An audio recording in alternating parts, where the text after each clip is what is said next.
রাফসানের উদ্দেশ্যে আমার শেষ বার্তাটা আমি ভিডিওতেও বলে দিয়েছি। তার সাথে আমার ব্যক্তিগত কোনোই শত্রুতা নাই।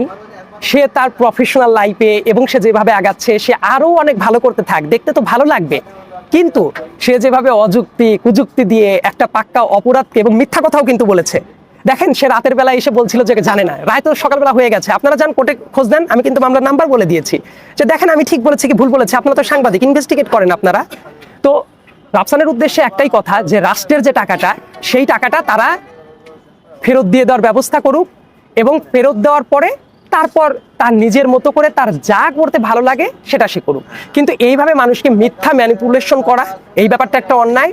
এবং একই সাথে রাষ্ট্রের টাকায় এইভাবে অনেক দিন যাবত আটকিয়ে রাখা এবং উইলফুল যে ব্যাপারটা আছে, মানে উইলফুল তারা কিন্তু ঋণ খেলাপি, এই ব্যাপারটা যাতে না হয় এই ব্যাপারটা নিশ্চিত করা। তারা দ্রুত দেখেন একটা কিন্তু ভালো কাজ হতে পারতো, যে মুহূর্তে এটা সামনে আসলো রাফসানের রেসপন্সটা কেমন হতে পারতো না যে হ্যাঁ আমরা ঋণ খেলাপি এবং এই ব্যাপারটা আমরা দ্রুত পরিশোধ করে দেওয়ার চেষ্টা করছি, আমাদের পরিবারই যেহেতু করেছে ঠিক আছে, আমি ডিরেক্ট লিগালি লায়াবল না হলেও সেই তো ডিফেন্ড করতে আসছে, নাকি তার বাবা ডিফেন্ড করতে আসছে, দেখেন সে প্রতিনিধি হিসেবে ডিফেন্ড করতে আসছে না, আমরা দিয়ে দিব, তাহলেই তো শেষ।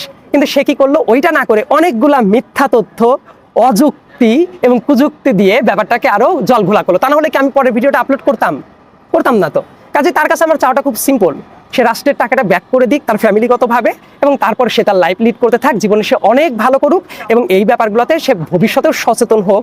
এবং ওই যে কাউকে প্রচ্ছন্ন হুমকি দিয়ে টলায় রাখার ব্যাপার, এই ব্যাপারটা যে সবার সাথে কাজ করে না সেই ব্যাপারটা তোর মাথায় রাখা উচিত। বাংলাদেশে না একটা ব্যাপার আসলে কি, বিভিন্ন মানুষ যেমন চাপের কথাটা বলে, একই সাথে সেলফ সেন্সরশিপেরও ব্যাপার আছে। যেমন আপনি কোনো উচিত কথা বললে নিজেরাই বলবে এই উচিত কথা বলবেন না, এত কোথায় কখন যেন কি হয়ে যায়। আমি আসলে কি একমাত্র উপরওয়ালা ছাড়া আমি কাউকেই বিন্দু মাত্র ভয় পাই না।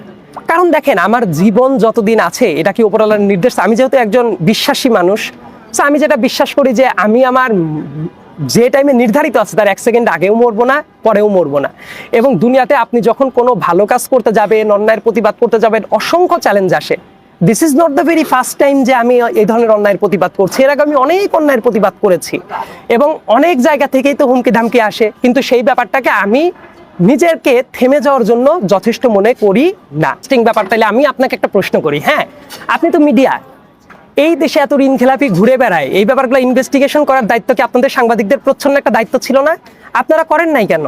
আপনারা যদি এটা করতেন তাহলে কি আমার মতো মানুষের সিটিজেন জার্নালিজমের দরকার হতো?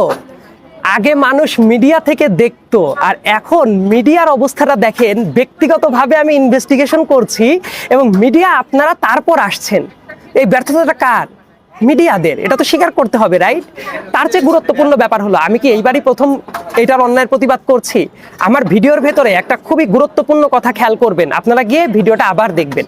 আমি ভিডিওর ভেতরে কি বলেছি, আমি ন্যায্য কথা বলবোই। আমি কি কাউকে বলেছি যে আমাকে সমর্থন করেন, কোনো কিছু করেন? আমি আমার যারা অডিয়েন্স তাদেরকেই তো আমি বলে দিয়েছি আমাকে সমর্থন করার দরকার নাই যদি আমি অযৌক্তিক কথা বলি।